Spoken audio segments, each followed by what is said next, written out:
So I got a OnePlus 9 with Oxygen OS 13. Let's go over my top 9 features. Let's go ahead and get into it.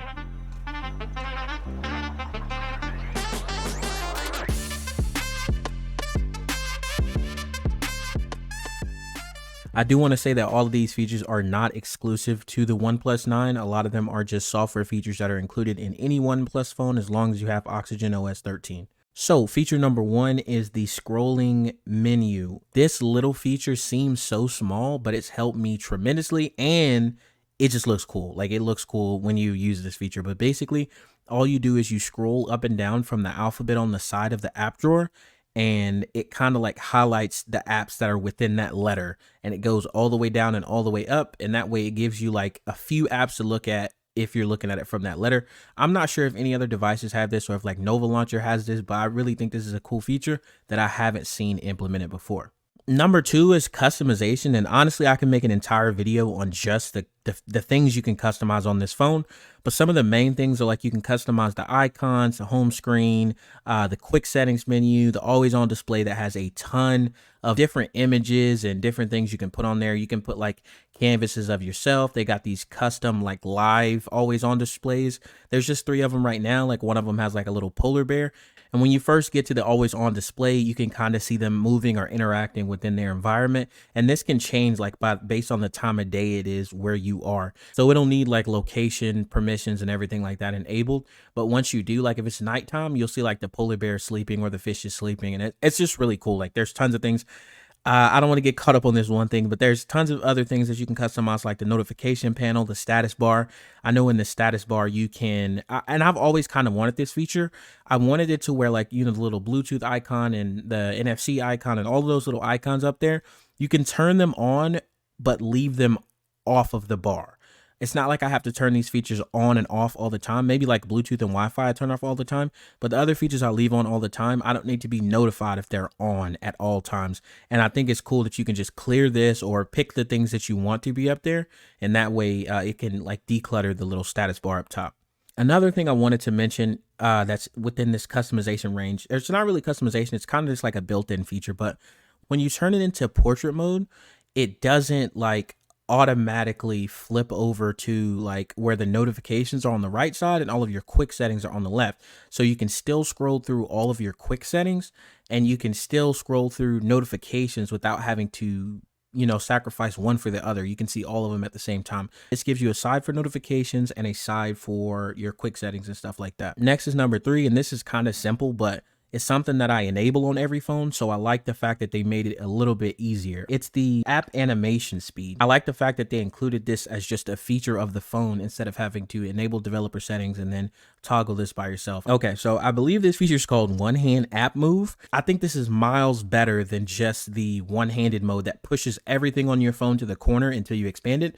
This just specifically pushes the applications to the corner so you can reach it for a second. You can scroll through them without having to lift your finger and pick the one without having to lift your finger, and then it'll just go straight into the app. And I think this is like the most convenient thing ever, and I'm not sure why more software developers haven't implemented this into their phones, because it's really a cool feature that I feel like I really can't live without anymore. Another cool thing about the one-hand app move is if you have like widgets on the screen, it'll kind of put everything in the background and move the app to the front, so it'll just misplace you. It won't like move your widgets down to the corner where you're trying to reach your apps. It'll kind of just focus specifically on the apps. Even if the apps are split up, it'll kind of group them all together and get them as close to your finger as possible. So the next feature is lock screen gestures, or lock screen gestures. I'm like teetering on the line of if this is a gimmick or if it's not a gimmick.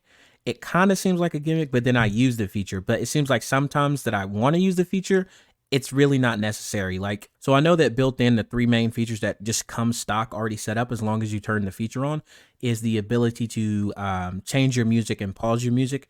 And I think this is really cool, but it's like harder to find a real use for this specific one, because it's like, if I'm listening to music, 9 times out of 10, I'm connected to something. I'm not typically listening to music through my phone.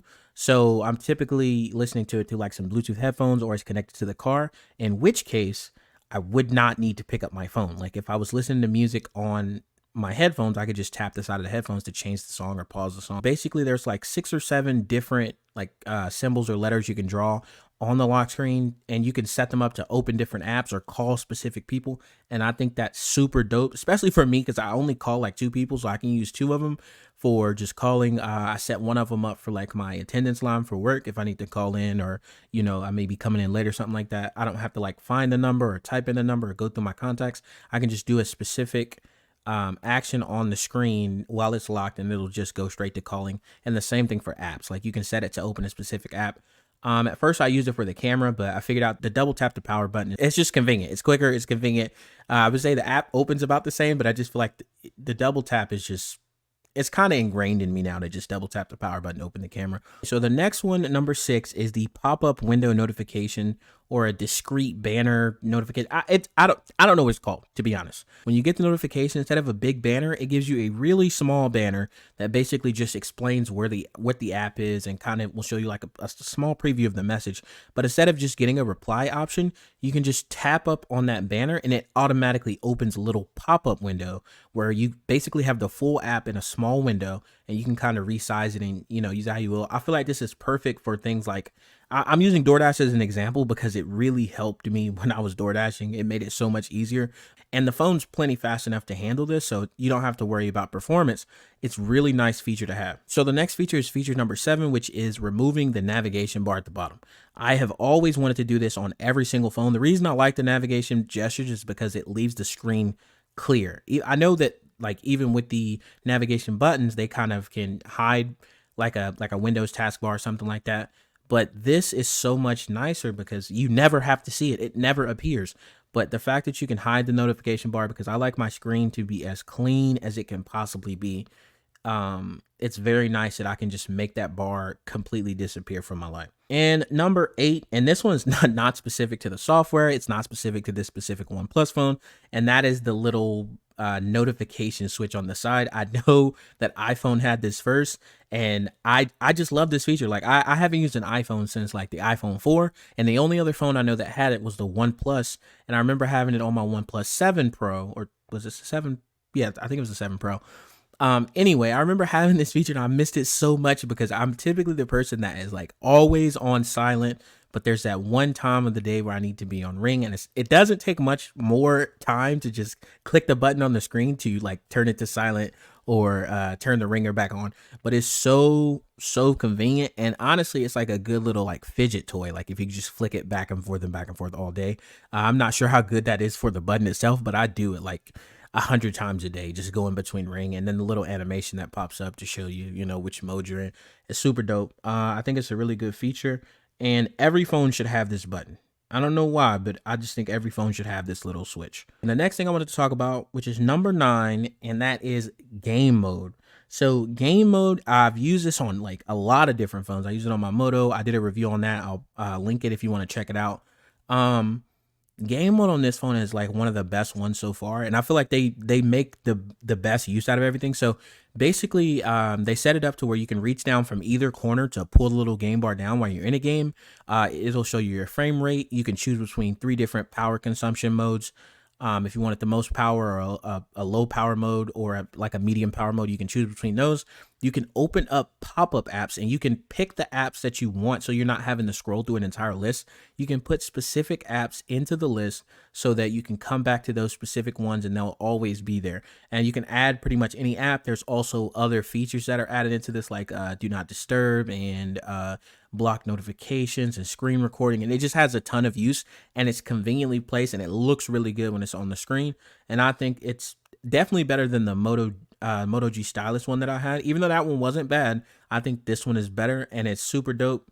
If you play any games on your phone, I typically only played this one game on my phone, which is Yu-Gi-Oh! And the last thing that I wanted to talk about is, again, something that's not specific to this phone or this operating system: multitasking. So multitasking is not like specific to this phone. Hell, even some phones even do it better. But I really like the way this phone manages its multitasking, as far as like you have 3 different ways that you can enter, like split screen mode. You can use like 3 fingers to slide up on the screen. And then you just select the other app that you want to run in split screen mode, or you can do it from the little 3 buttons or the 3 dots, the little menu in the recent task. And you can also do it from the sidebar, which I don't have enabled, but you also have the option to do it that way. I think it's really cool because the way that it moves and the way the animations are when you're rotating between screens, And it's really dope how you can just kind of grab one of the windows and turn it into a pop-up window. And then you can use that little pop-up window from the split screen. And it just looks really cool, and it works really well together, and it's really, really smooth. But all right, guys, that is the end of the video. Those are all 10 of the features that I wanted to tell you about. I want to thank you guys so much for watching the video. If you enjoyed it, please hit that like button. If you want to see more videos like this in the future, please consider subscribing to the channel. Thank you so much for watching. Take it easy.